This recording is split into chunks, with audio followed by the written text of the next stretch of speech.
Hi, everybody, and welcome to another episode of the Winning with Shopify podcast. For anyone that's not tuned in before, and it's your first time listening to the show, it's an absolute privilege to have you tuning in. And today, I'm delighted that you've tuned in because today is a in-person interview as well. And I'll come on to all of that in a second. If you've been tuning in for a while, welcome back. It's great to have you guys listening to the show and supporting us and having lots of amazing conversations with us as well. If you want to reach out and get in touch with us, ask any questions, start a conversation, or even suggest a topic that we should cover on the podcast, please go to winningwithshopify.com and fill out any of the forms on there. They all go to my lovely colleague Byron or myself, so we can pick those up. But today, we're going to be talking about a really interesting topic. So when you're looking at your conversion rate on Google Ads, you'll notice it's normally somewhere between sort of 1, 5, sometimes 10%. But we're going to be talking about why the other percentage of people don't convert. So say your conversion rate is 2%, why do the other 98% of people not convert?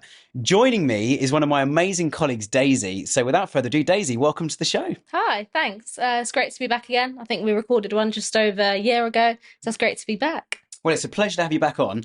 And for anyone that's not worked with you before, they're not a client, or they've never tuned into one of the episodes you've been on before, give us a quick overview to your role at Spec and a little bit about what you do in the team here as well. Yeah, I've been here for just over 2.5 years, working in the PPC team, so a PPC consultant here, working across e-com and lead gen. I've been here for 2.5 years and loved every minute of it. Good. Well, as your boss, I love to hear that. That's great. But no, it's a pleasure to have you on the show today, Daisy. And we're going to be unpacking this topic quite a bit because it is probably one of the biggest questions we get, certainly from new clients or non-clients, new brands, are asking us, like, all these people are clicking on my ads and they're not converting. So today we're going to try and break down some of those barriers and some of the things we do.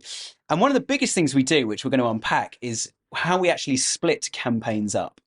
And what we mean by this is you could have a campaign on Google Ads with all of your products in, but that tends to not be the best way to do things. So Daisy, before we jump into, like, we've got 10 things we're going to run through, but before we jump into the 10 things we do, the 10 different types of splits and why, tell us why we do a split in the first place. What is the point? What are we trying to achieve? I think the first thing we always like to think of is it's so important to test and learn. We're working with big budgets. You know, we're looking at some of our clients between 30 and 50K and sort of upwards per month. So if you look at that over sort of the year, it's so important to gain data from that and to know what's working and what's not. We've got clients that have anywhere from like 3 products to tens of thousands. So it's important to know what's working, what products we can push, what products work well, that sort of thing.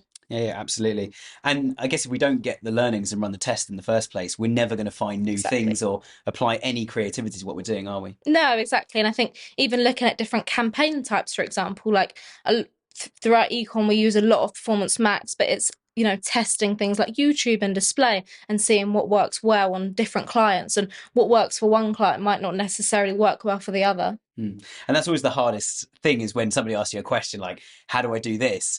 We always start like almost like a politician and say, well, it depends, doesn't it? Or quite often with clients, we're very open and say, we don't know, like that tends to work very well for lots of brands, but it might not work for you. So let's test it. Exactly. And I think we always say to clients, we won't know until we try. And we always like to have that small test budget. Like we say, even 5% of the budget per month to say, let's test and we can find out what works well. And looking, you know, into peak to decide we're not going to run certain things because we know it didn't work well earlier on in the year. Yeah, absolutely. And when we split a campaign, what are some of the things we can control differently now that we've split it? Like, why wouldn't we just test stuff within one campaign? Yeah, I think budget's always a big thing to look at, and we're looking at things like profit margins, which I know we'll touch on later. But to say, you know, we make more money by selling this specific range, okay, then let's pull those products out into a new campaign, put more budget behind it, and see what result that has on like overall. Yeah, absolutely. And that's one of the biggest things we find with clients, isn't it? Is when you do like a split, suddenly almost every single time one campaign will outperform the other. And being able to then control the budget at campaign level within Google Ads, you literally just go, that half, you know, say you split it 50-50, that £500 a day is performing much better than this £500 a day. Let's make it 750 and 250. And suddenly the total ROI we're getting now is higher. We've just made our client more profit. And so exactly. And I think it's always good to look at like the lag time within the data, because it's so easy to make decisions based on, you know, a couple of days if our budgets are big enough for it. But looking over like a 30-day months worth of data to sort of have in the account to then make those decisions, and we need that budget to decide what's working and what's not over that long period of time. Yeah. And something you've touched on, I'm going to explain really quickly, is lag time. Mm-hmm. Because we talk about it a lot. And one of the dangers we always get is we get so stuck internally of we just talk at a million miles an hour in technical language. And even some of our most experienced and highest paying clients are like, sorry, guys, what on earth is going on? When we say lag time, that's the time between somebody clicking on an advert and actually purchasing a product. We've got to be really careful in making decisions or doing tests, running splits, or split testing something, because if we make a change today, for 30 days now, the pre-change setup of campaigns is still going to be getting revenue attributed back. So if I click today and then buy through SEO or direct or email or another channel in 6 weeks' time, it's today that my revenue is going to be attributed in your account. So we do have some clients where they kind of phone us up in a panic and say like, well, I've had no revenue this week. And we're like, it always says that. Yeah. Just wait 3, 4, 5 weeks. And we try and calculate how long that lag period is. Yeah. But it's really important then if you run a test not to freak out after the first or second week.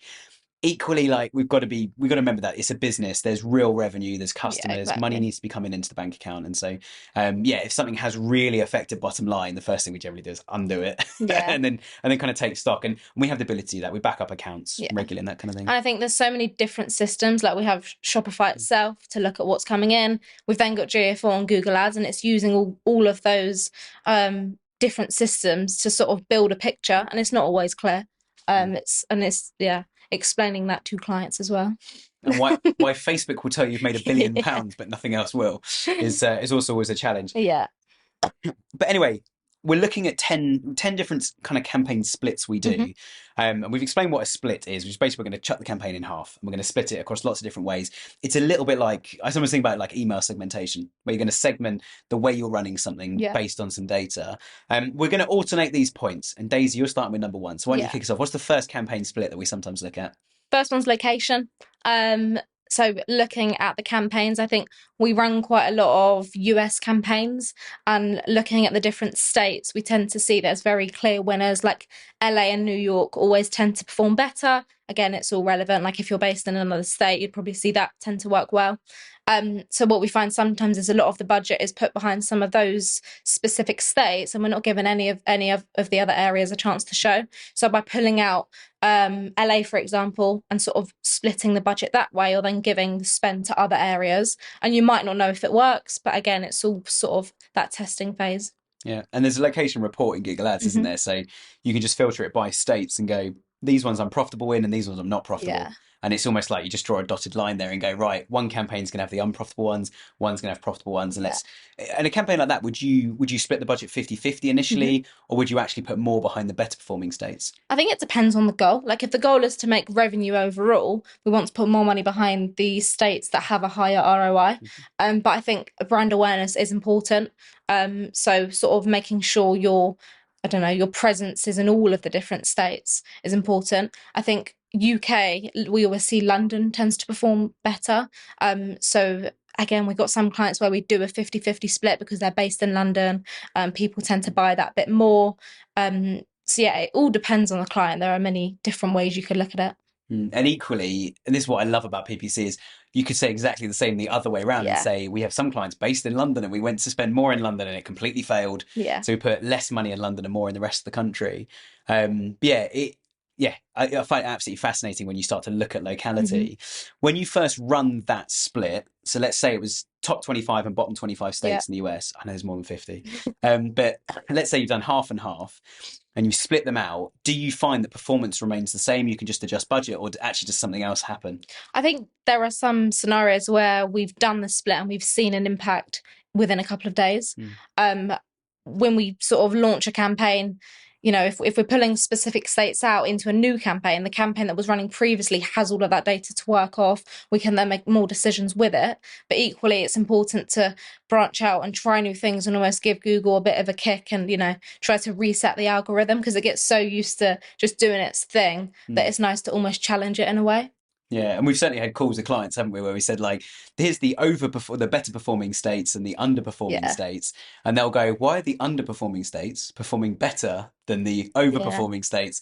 And it's like, well, since we split them, they've now got more budget and Google's actually showing more in those states. And Google's now learned those other states actually perform really well. Yeah. And that's a really key learning. I think a lot of the other thing as well to mention is to some of our clients, it's almost surprising what states perform the best. They might think their ideal customer sits in LA, but it's completely opposite to what they think.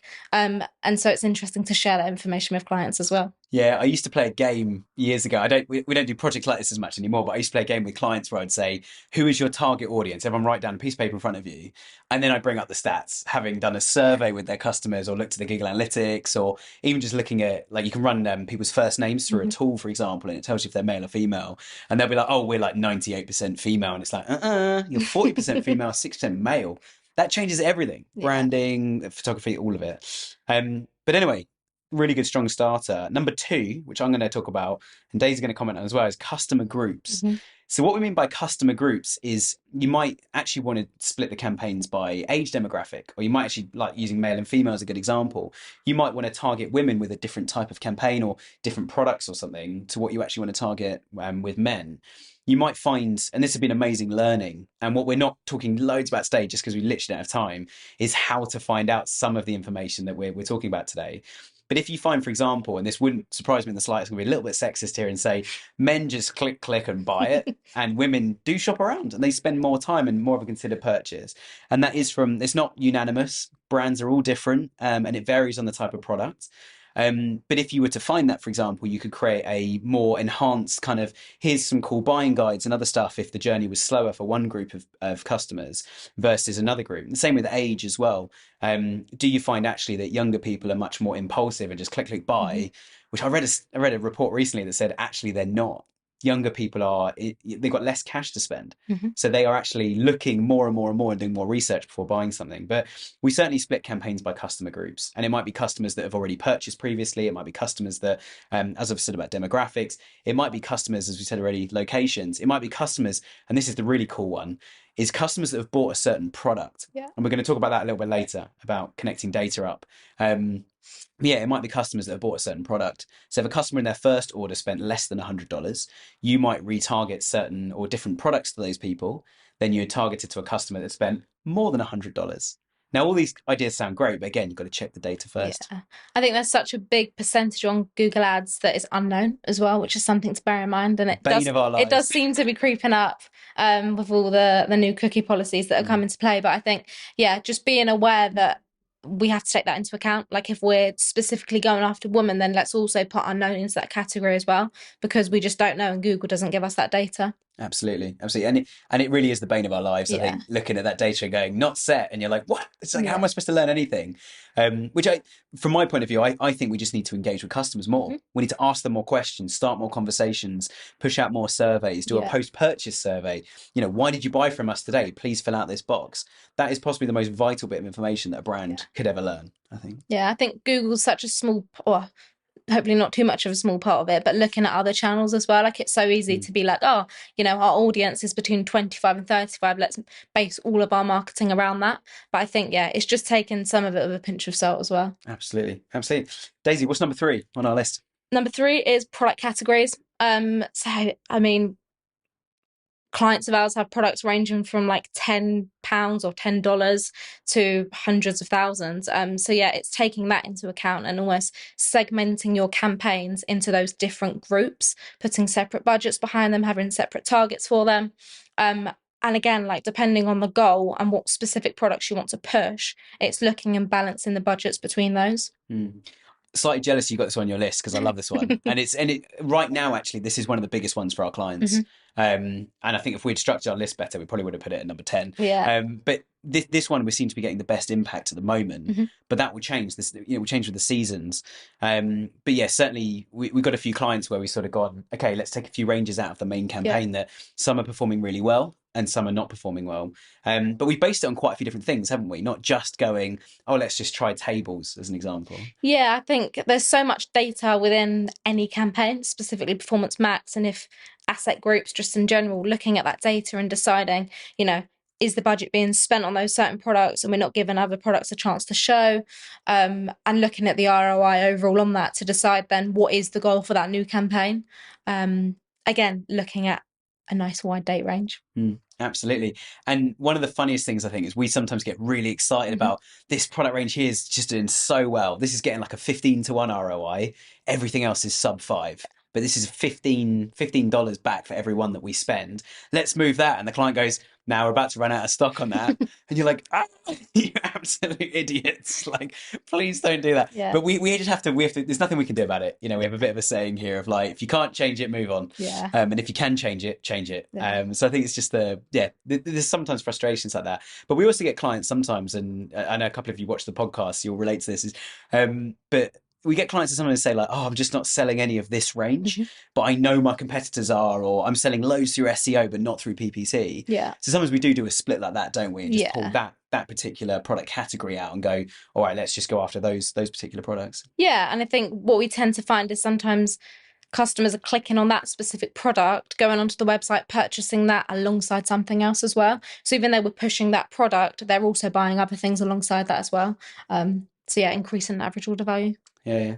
And I think the other thing as well, going back to like stock levels and stuff, is it's always classic that the best performing product is like about to go out of stock, or they don't have any margin on it, or Yeah. there's always something that pops up, which is why it's good to have a range of products so you can try all these different categories of things. But one of our clients in particular, they were selling big parasols, like Yeah. these umbrellas for their gardens, to put in your garden to shade you from the sun. You know, very simple. But the bases of them, you could buy just the base, and they were like full of water or solid concrete. So these things are really, really heavy, and they cost a fortune to deliver. And they phoned us up and sort of said, like, guys, we're selling too many of these things. It costs more to deliver than the margin we make. When someone actually buys one, they have to buy it with a parasol umbrella or some other products. And we were like, this is our best performing campaign. We're Yeah. throwing money at this thing to get it. But again, it comes back to communication. That was a really quick lesson with that client of like, as soon as something changes, Hmm. whether it goes up or down, tell the client immediately and just say, any thoughts, any comments? And then someone's going, no, that's absolutely fine. But in this particular situation, we actually went one step a lot further than PPC. We spoke to them and said, please find a way to deliver these bases. Even if you change the price and put the price up, we could lower the conversion rate here. And again, we're trying to talk about that 98% of traffic. How do we get it to convert? We could even lower the conversion rate if we still sell them, but profitably. Hmm. And we looked on other websites, and all sites said you can only buy a base if you buy the umbrella. And so actually we'd created a bit of an edge, which we didn't know about. They could then deliver those because they found a courier that could do that. Yeah. Absolute game changer for the business. It's now one of the best selling products. And so I think it's really important that just because something doesn't work today, let's find a solution that quite often is not going to be within PPC. Yeah. And like now we're pushing out the door earlier and earlier each year just because of that reason. Well, as long as the rain allows in yeah, the UK, but as long as it's sunny enough. absolutely. And leading on nicely, actually, to point number 4 on our list is product performance. And what we mean by product performance is some businesses go, look, these are my top 50 or 100 products. These things, I turn over 2 or 3 million a year just on the top 15, 20 products. And that's quite normal. It can be really healthy. That's fine. But on those the top range of products, we can run just those products on Google Shopping, for example, or just through Performance Max. And we can just have almost like an unlimited budget because they're so profitable. Then we could have a second group of products. It's like this stuff, we've got a good margin on it, it converts well, and we're all quite happy. And we can put the rest of our budget in that. And then you said earlier about the sort of 5-10% testing budget, put that into everything else at the bottom. And then as soon as something starts to do well, we can even create things in a system that we have internally here that moves products to different campaigns based on their performance. And that's really powerful then to go, if it's doing well, it works its way into like middle group or top group, and we'll spend more on those groups. Yeah. But it is funny, isn't it, that clients will sometimes say to us, like, those are my best sellers. We put them in their own campaign and we have to kind of break the news gently of like, they're not doing well. Yeah. It is interesting, isn't it? I think talking about bestsellers leads quite nicely onto point 5, which is product margins. I think we spoke about it a little bit previously, but it's just, again, looking at all of the products that we're selling and considering which ones we make more money from. And I think we push a lot of clients to say, what ones can we sell more of? Which ones do you want us to hold back selling? And I think when we first start working with a client, they almost don't know that information. Yeah. So it's interesting over time, and the longer you work with those clients, the more data you can get.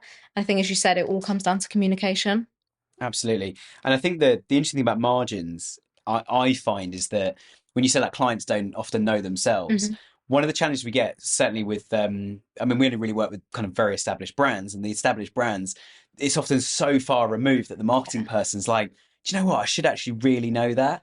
and we kind of take it on ourselves a little bit. That part of our role is to help the business perform. So even, as I said earlier, we branch out of PPC stuff. I think certainly when it comes to margins, finding out like if a brand sells its own brand, for example, and other brands, which a lot of our clients do, if they sell their own brand, they tend to have a very good margin because they're manufacturing those products. The other brands, they don't. So actually doing a campaign split where you have like our own brands versus other brands we sell, the other brands we sell, we probably need to make like a 5, 6, 7, sometimes even 10 to 1 ROI, but own brand is more like 2 to 1. And if they're selling their own brand, their own products now are going out into the market, and people are actually using them. So there's often quite a big drive behind own brand, we find. But it is interesting as well when going back to what we were saying actually about like the bestsellers, for example, or those parasol bases. It is frustrating sometimes when we're sitting there going like, guys, this one's selling really well. And they're like, oh, our margin's like 10% on that. It's so bad. Like, just we shouldn't really be advertising it. Yeah, I think we used to be so quick to say, oh no, we can't remove products. But I think more and more, and especially looking at the data, we can say to clients like, if you don't feel like it's going to work, let's just remove it. Like if we've got a good number of products that we're showing for, then, you know, by removing a couple, that 2 to 1 that we're seeing might turn into a 3 or 4 to 1. Now we're not pushing specific products as well. Yeah, absolutely. And I think just while we're on the topic of products as well, something like I've seen clients do more and more, certainly over the last sort of 3 or 4 years, and certainly since you've been in the business here as well, Daisy, is we're finding the merchandising teams. So the guys that actually buy stock in, or the manufacturing team that makes the products, those guys are getting so much more interlinked actually into marketing, which is a really healthy thing, going, all right, this is a bestseller and it's constantly sold out. But the guys in the factory don't even know. Or the merchandising guys are like, why didn't someone tell me? And so, I mean, it was years ago, for example, when we used to work a lot with TK Maxx here in the UK, or TJ Maxx in the US. When we were working with those guys a lot, the merchandising team, I ended up getting all their email addresses and emailing them going, this is what's selling this week. And they'd almost be fighting for going like, right, I'm getting more of that in, more of that, more of that. And it's like, good. Go and do that. And we certainly the SEO and PPC performance off the back of it was quite phenomenal. Just because we now had products people wanted, which sounds so basic, but in a big organization like that, where you've got a buying team of 100 people in the UK, and I can't imagine how big they were in the US as well, but 100 people like all scrambling, trying to get trying to get different stuff sold was mad. But I think we've always got to be careful as well. Like, where do we draw the line? Because otherwise we'll be running the whole business for them. And it's like in the SEO team, we talk a lot with PR teams and other stuff. But it can be a challenge. Yeah, and we work with like a department store here in the UK, and even, you know, we've got different teams like the beauty team and the fashion team all coming in saying, can you push this and can you push this? And there are so many ways of doing it. But I think it just all comes down to communication, letting us know what products they want to push. And bringing it back to campaign splits, I think that department store is a really good example of like, you'll have one person going like, we've got to sell loads of these sofas we've got because we've got a really good margin on them. We don't even have to deliver them. And you're like, and the problem I would say with that a lot of the time, and fortunately that client doesn't do it very often, but the problem with that is they're looking at it really internally. They're not asking the right question, which is what do customers want to buy, and what we're trying to do with these campaign splits. Hence why there's sometimes a bit of friction there, but I think between what we want to do and what the client wants to do, is because we're trying to target the thing that's making money using data to drive that. Whereas the client's like, I've got a warehouse full of this and I just need to sell it. And it can be a challenge at times, but it's something we can't change. We've just got to accept that reality and do what we can. Yeah. Nice. So you did number 5, so it's now me, number 6, campaign assets. Which again, maybe we should have done the other ones the other way around, because you work probably more with campaign assets. I'll explain what they are and you tell us what we do with them. Cool. Campaign assets, certainly in Performance Max, is an image, video, headlines, descriptions, all this kind of stuff we put in. The feed probably being the biggest asset in there. It's all the stuff that makes the adverts, whether it's Google Shopping, a video on YouTube, or display, or a display ad itself, Gmail inbox, sponsored ads. Performance Max targets every single channel on Google, which is why it's so powerful. It's also really dangerous. You do the wrong thing with it, it just goes absolutely mad, spends tons of money and makes nothing back. You've got to be really careful with it at the same time. But certainly the campaign assets, am I right in saying, Daisy, that like some of our clients, they get an A star for sending us assets before we've even asked, and other clients, it's like we're years in and we still don't have a logo that's approved, but we're still getting a good ROI. Yeah, you would think it's easy, wouldn't you? I think like asking for 20 images, a mix of portrait and landscape, sometimes Yeah, I think it depends what they have available, but the more assets we can have and the more information you can give us, the better the results are going to be, the more we can test. I think this time last year we spoke about empty asset groups, which back then were very important. They still are, but that's us giving no assets at all, giving some insight onto the audience, and we're only running via Google Shopping. So those are the shopping ads, whereas Performance Max does a bit of display, a bit of search, discovery. And that used to work really well. I think there'll be a time where Google will probably not let us do that anymore, because it's almost a little bit of a cheat code. But yeah, testing different asset groups. So we're testing out audiences, images, which ones work best. We're using a mix of lifestyle, ones with white backgrounds, pushing USPs, pushing specific celebs, for example. Like if we've got a celeb wearing or using something, that tends to work well.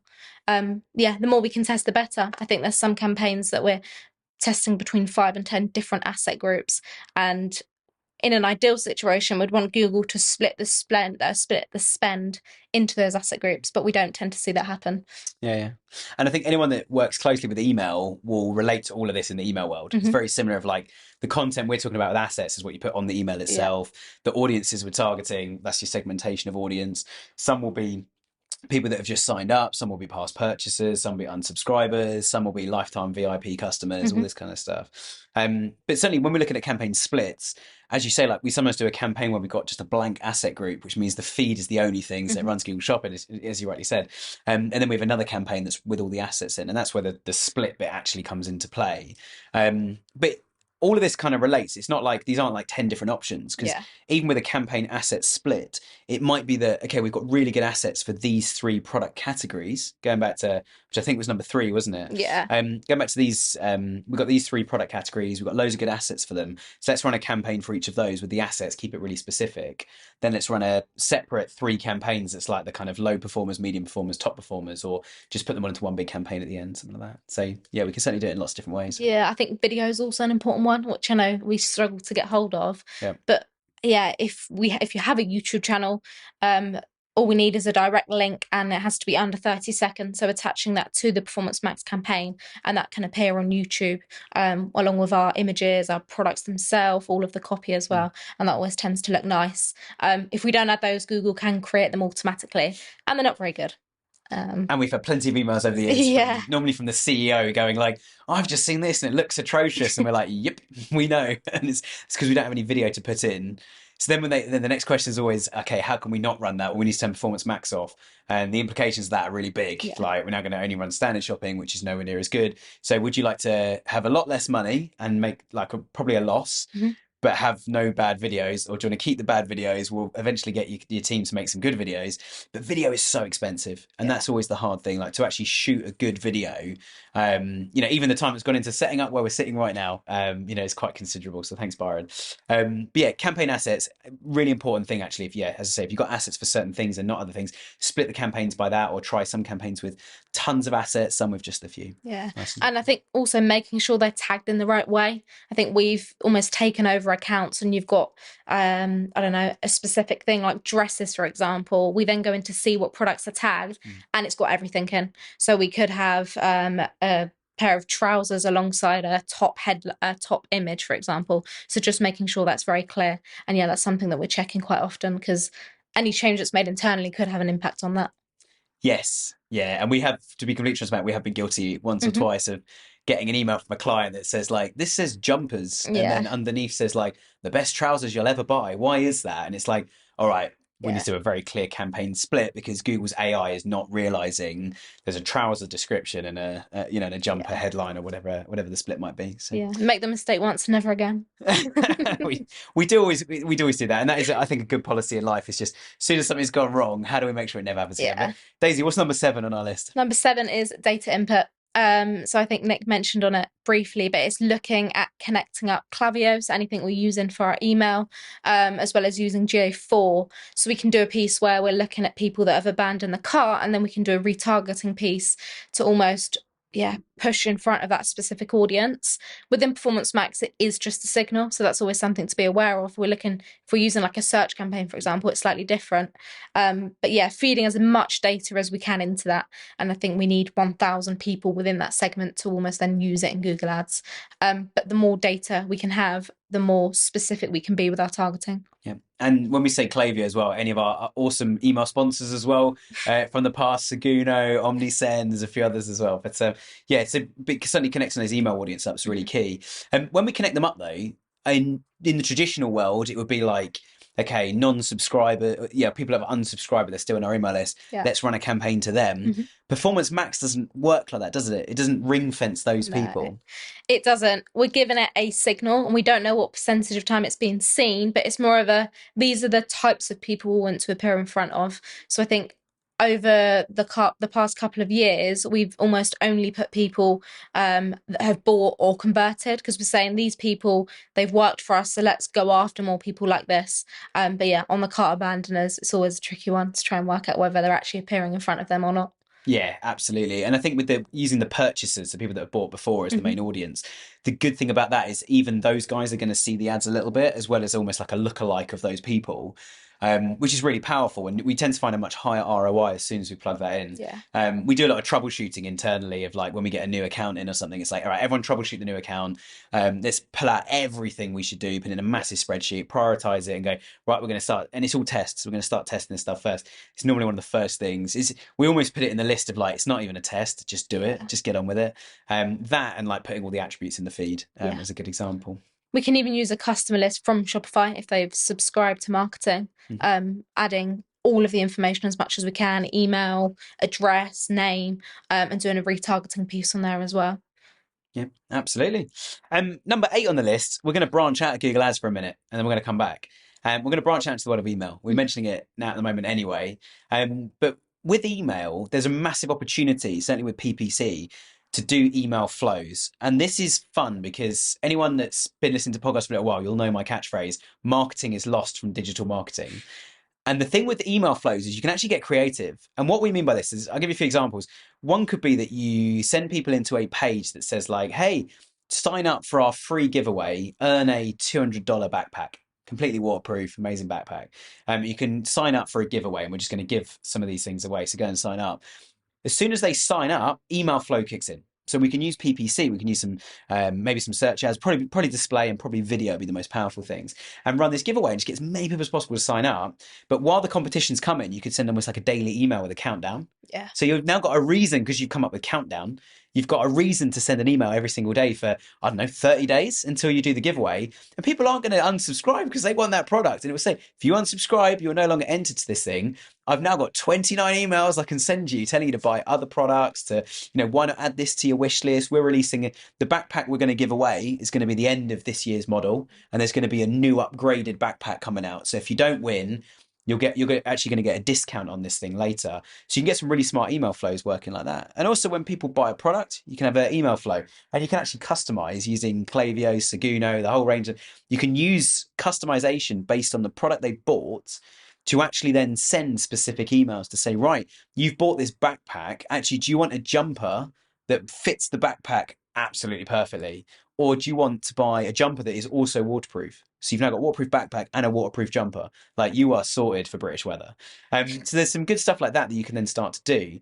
And what I find so many brands do, and we've been guilty of it, some of our clients are guilty of it, is you just send out a newsletter and you're like sitting there scratching your head on a Monday morning going, what am I going to say to these people? They never buy from me. And it's supposed to be, we've done so many, I think we've literally done sort of 6 months on email in the last 8 or 9 months of the podcast. There's plenty of episodes on it, but get creative with it. Start actually building some marketing, and then flow those guys, like you were saying, Daisy, flow them back into the campaigns themselves. Yeah, I mean, I don't work in email specifically, but I think a couple of things I've written down, like, we don't always have to push a discount. I think so many emails you see, it's like, here's 10% off, here's 15% off. And I think you don't want people to rely on those discounts, because a lot of customers know that they're coming and they're just waiting for it. I think finding those USPs to say, why buy from us? Like, 10% isn't a USP. Most people offer it. I think people are so easy to push a discount when they don't really need to, a lot of the time. And if it's the right product, the customer is going to be willing to invest in that product. And I think the only reason you ever buy anything is because there's some sort of problem or challenge. And that could be, I want to look better. So like, I'm going to buy this new item of clothing. It could be that my laptop keeps getting soaked because I live in the UK. I need a waterproof backpack, and I keep using that as an example. It might be that like this table, for example, I bought this on the internet for our office because I wanted a nice meeting table. It was the right size, it was the right price, it was next day delivery, and I thought, do you know what? We've got a meeting room. Well, it actually sits in the corridor, but we've got a corridor and we want to use it as a sort of overflow meeting room. We need a table, and it came with some really lovely matching chairs. And so it broke down a few of my points. And you're underplaying your email because you did used to work in I email did, before you joined Spec. yeah. But yeah, I think it's really important. Yeah, as you say, that discounts, it's just too easy to put a 10% off. And I think one of the biggest challenges, and we certainly had at least one, if not two brands do this over Black Friday and through Christmas, they really devalued their product and actually had to go, no one's going to pay you full price anymore. We're actually going to have to rebuild our product range with new products that we don't discount. Yeah. So, I mean, you could do like a VIPs only get exclusive access to a sale range. It could be this new product's coming out and you guys get it, you do get it half price to test it, but there's strings attached. Yeah. We want you in a focus group. We want some feedback on it. We want some user generated content. You know, we've seen your Instagram, it looks amazing. We want some pictures of you wearing it that we can use as marketing material. That's the cheapest, going back to what we're saying about video, that is the cheapest video or image or content that you've got for that product. So the day your new product goes out on public release, you've got all of that stuff there already. So actually, although it's a discount, it's only to the select 100 customers. You can always send it to another 100 tomorrow if none of them reply. So like you're in control of these things. And again, it's like, it's testing.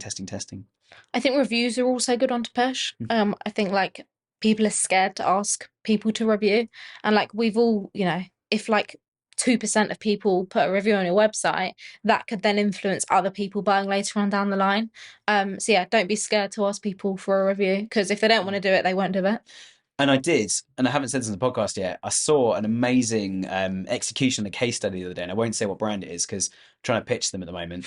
But these guys they'd gone through their Trustpilot reviews, and the ones that were really powerful and compelling, you can see their first name on there and the initial of their surname. And I think someone's a full surname, but you certainly see the initial.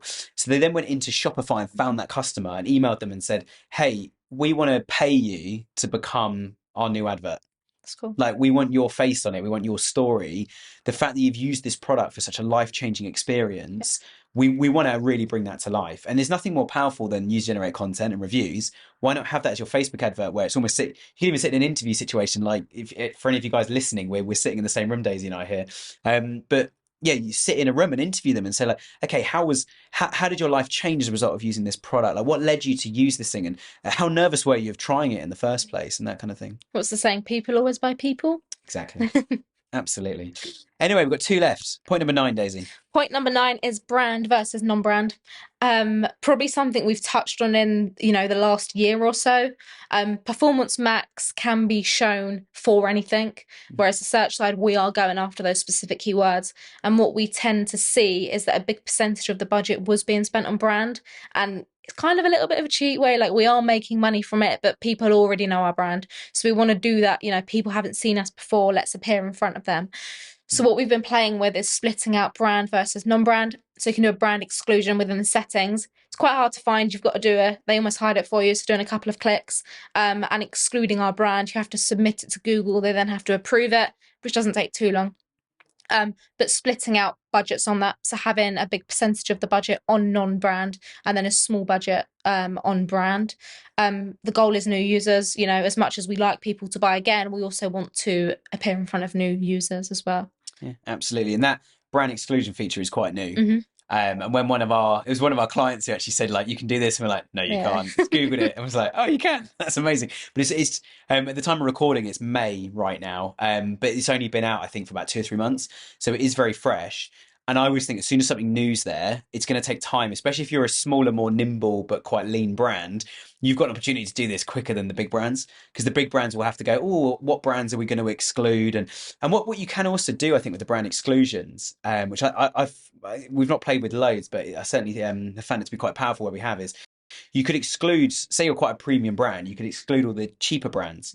That if people are looking for these brands, I don't want to appear. And again, Google's algorithm, the AI within Performance Max, uses all of this. to then build a profile to go, who is the right customer's target for this thing? As much as Google are out to make money, they only really make money if they sell products. They want to help you guys as much as they can. But yeah, as you say, certainly having one campaign that focuses on non-brand or one that has brand, and then all that you could do a load of other splits separately with the brand excluded in all of those. Yeah.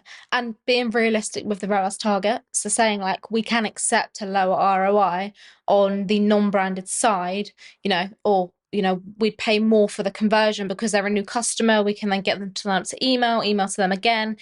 They could become a repeat purchaser. So yeah, bearing all of that in mind as well.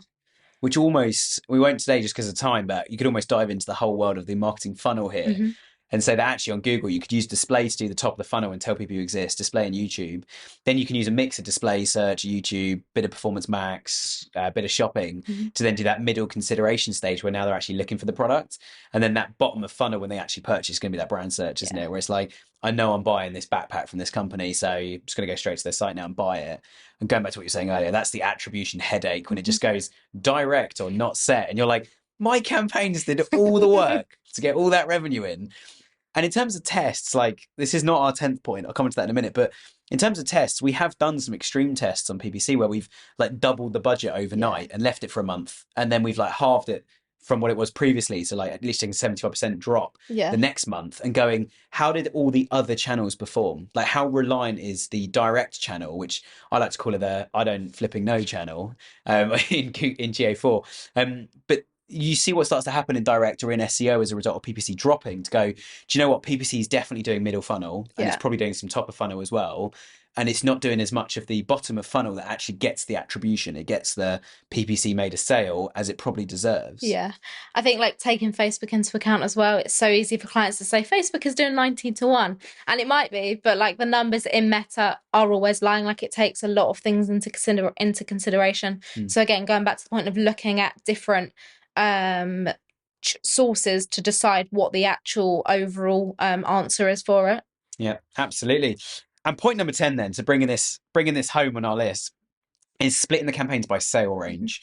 We have some clients that they always have discounted products. They have like a bit of an outlet section or a kind of last season or just general stuff we want to get rid of now, which is completely normal, completely healthy.